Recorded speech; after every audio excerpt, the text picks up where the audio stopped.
Winter season चल रहा था। काली अंधेरी रात का समय था। तापमान -60 डिग्री सेल्सियस तक गिर गया था। चारों तरफ बर्फ ही बर्फ था और दुनिया की सबसे सुनसान कंटिनेंट अंटार्कटिका में कुछ साइंटिस्ट आसमान की तरफ अपना टेलीस्कोप घुमाए खड़े थे। वो इंतजार कर रहे थे एक ऐसा प्लैनेट का जो हमसे 1100 लाइट ईयर की दूरी पे एक स्टार को चक्कर लगा रहा था। एक ऐसा प्लैनेट जो जुपिटर जितना बड़ा है लेकिन उसका वजन कॉटन कैंडी से भी हल्का है। सुनने में इम्पॉसिबल लगता है ना? लेकिन साइंटिस्ट ने रिसेंटली ऐसे 2 प्लैनेट्स को डिस्कवर किए हैं और हैरानी की बात यह है कि आज तक डिस्कवर हुए लगभग 6300 एक्सोप्लैनेट में से 40 से भी कम ऐसे एक्सोप्लैनेट्स मिले हैं। इन्हें साइंटिस्ट सुपर पफ प्लैनेट्स के नाम से जानते हैं। लेकिन सबसे बड़ा सवाल यह है कि अगर ये जुपिटर जितना बड़ा है तो इतना हल्का कैसे हो सकता है? आइए जानते हैं इसके बारे में आज की इस वीडियो में। तो चलिए चालू करते हैं आज की वीडियो।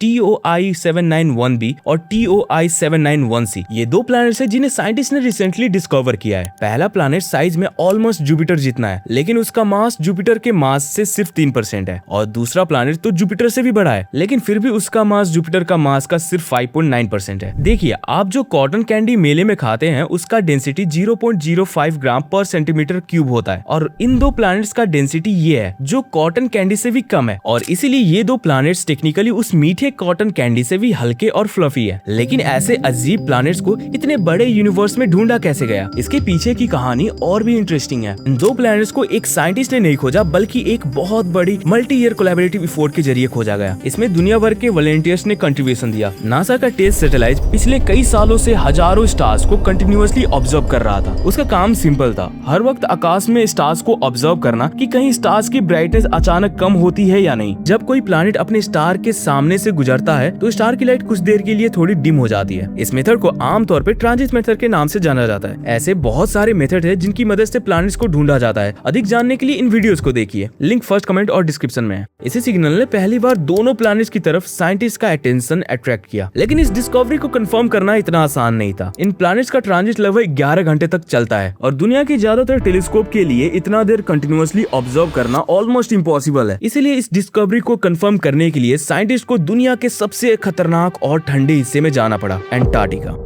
अंटार्कटिका की लंबी और अंधेरी रातों का फायदा उठाकर वहां के टेलीस्कोप ने इन प्लैनेट्स के पूरे 11 घंटे लंबे ट्रांजिट को बिना किसी रुकावट के रिकॉर्ड किया। तो अब आता है ये सवाल कि इनका वजन साइंटिस्ट ने नापा कैसे? देखिए, जब ये दोनों सिबलिंग प्लैनेट्स एक दूसरे के पास से गुजरते हैं तो इनकी ग्रेविटी एक दूसरे को थोड़ा खींचती है, जिसे ट्रांजिट टाइमिंग वेरिएशन कहते हैं। इसी ग्रेविटेशनल डांस को देखकर साइंटिस्ट ने इनका वजन कैलकुलेट किया। अब सवाल ये उठता है कि आखिर कोई प्लैनेट इतना बड़ा और इतना हल्का हो कैसे सकता है? एस्ट्रोफिजिसिस्ट के सामने सबसे बड़ा पजल यही है कि ये एग्जिस्ट कैसे करते हैं। उनका मानना है कि ये प्लैनेट्स आम रॉकी प्लैनेट की तरह नहीं है। ये एक्चुअली हाइड्रोजन और हीलियम गैसेस का बहुत बड़े गुब्बारे हैं। इनकी एग्जिस्टेंस को ये 2 थ्योरी एक्सप्लेन करती है। थ्योरी 1, ये प्लैनेट्स अभी बहुत यंग है, इन्हें बने हुए अभी ज्यादा वक्त नहीं हुआ, इसीलिए इनकी गैसेस को ठंडा होने और कंप्रेस होने का टाइम नहीं मिला और इसीलिए ये अभी इस कंडीशन में मौजूद है। थ्योरी 2, ये दोनों प्लैनेट्स एक दूसरे के बहुत करीब है। जब ये ऑर्बिट करते हैं तो इनकी आपसी ग्रेविटी इनके अंदर एक फ्रिक्शन पैदा करता है जिसे टाइडल हीटिंग कहते हैं। यह अंदरूनी गर्मी इनके गैसेस को लगातार फुलाए रखती है।